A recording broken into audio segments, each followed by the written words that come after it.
മഴക്കെടുതിയിലെ രക്ഷാപ്രവർത്തനത്തിന് കൊല്ലം തങ്കശ്ശേരിയിൽ നിന്ന് 10 ബോട്ടുകൾ പുറപ്പെട്ടു. റാന്നി, തിരുവല്ല മേഖലകളിലേക്ക് മത്സ്യബന്ധന ബോട്ടുകൾ എത്തും. 40 മത്സ്യത്തൊഴിലാളികൾ രക്ഷാപ്രവർത്തനത്തിൽ പങ്കാളികളാകും. അബ്ദുൾ ഷമീർ അവിടെ നിന്ന് ചേരുന്നു. ഷമീർ, കഴിഞ്ഞ 2018 പ്രളയകാലത്ത് നമ്മളെ ഏറ്റവും വലിയ രക്ഷകരായത് മത്സ്യത്തൊഴിലാളികളായിട്ടുള്ള ആളുകളായിരുന്നു. ഇപ്പോൾ അവിടെ നിന്ന് തന്നെ തങ്കശ്ശേരിയിൽ നിന്ന് അങ്ങോട്ട് പുറപ്പെടുകയാണ്. അവർ പുറപ്പെട്ടു കഴിഞ്ഞോ? എന്താണ് അതിൻ്റെ മറ്റു വിവരങ്ങൾ?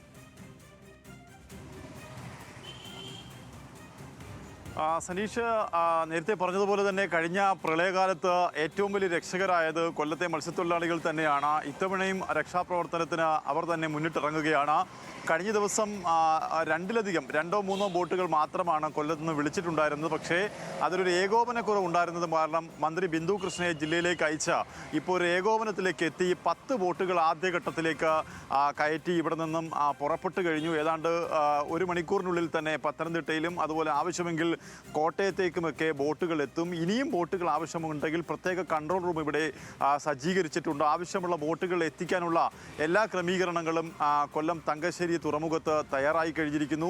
മന്ത്രി ബിന്ദു കൃഷ്ണ തന്നെയാണ് നേരിട്ട് ഇതിൻ്റെ ചുമതല വഹിക്കുകയും ചെയ്യുന്നത്. ആദ്യഘട്ടത്തിൽ ഇപ്പോൾ 10 ബോട്ടുകൾ തിരുവല്ലയിലും ആറന്മുളയിലും റാന്നിയിലും എത്തിക്കുക എന്നുള്ളതാണ് ലക്ഷ്യം. അതിൽ ഏറ്റവും കൂടുതൽ വെള്ളം ഒഴുകിയെത്തുന്ന റാന്നിയിലേക്കായിരിക്കും ഈ ബോട്ടുകൾ ആദ്യം ഡിപ്ലോ ചെയ്യുക. അതിനുശേഷം മറ്റിടങ്ങളിലേക്ക് അവിടെയുള്ള തഹസിൽദാർമാരും മറ്റുള്ളവരുമൊക്കെ ഉദ്യോഗസ്ഥരും ചേർന്ന് എവിടെയൊക്കെ ഡിപ്ലോ ചെയ്യണം ആ തരത്തിലേക്ക് ആ ബോട്ടുകൾ മാറ്റും. ഇനിയും പാലയടക്കം കോട്ടയം ജില്ലയിലേക്ക് ബോട്ടുകൾ ആവശ്യമുണ്ടെങ്കിൽ ആ ബോട്ടുകളും കൊല്ലത്ത് തയ്യാറായി നിൽക്കുന്നുണ്ട്. 40 തൊഴിലാളികളാണ് ഇതിനകത്ത് ഒപ്പം ഈ ലോറികളിൽ കയറി അങ്ങോട്ടേക്ക് വന്നിരിക്കുന്നത്. പ്രത്യേക പരിശീലനം ലഭിച്ച തൊഴിലാളികൾ തന്നെ, മത്സ്യത്തൊഴിലാളികൾ കൂടാതെ ഈ വെള്ളത്തിലൊക്കെ മുങ്ങിക്കിടന്ന് രക്ഷാപ്രവർത്തനം നടത്താൻ അറിയാവുന്ന എക്സ്പെർട്ടായിട്ടുള്ള ആളുകളെ തന്നെ അയച്ചിരിക്കുന്നു. ഇനിയും ആളുകൾ തയ്യാറായി ഈ തുറമുഖത്തുണ്ട്.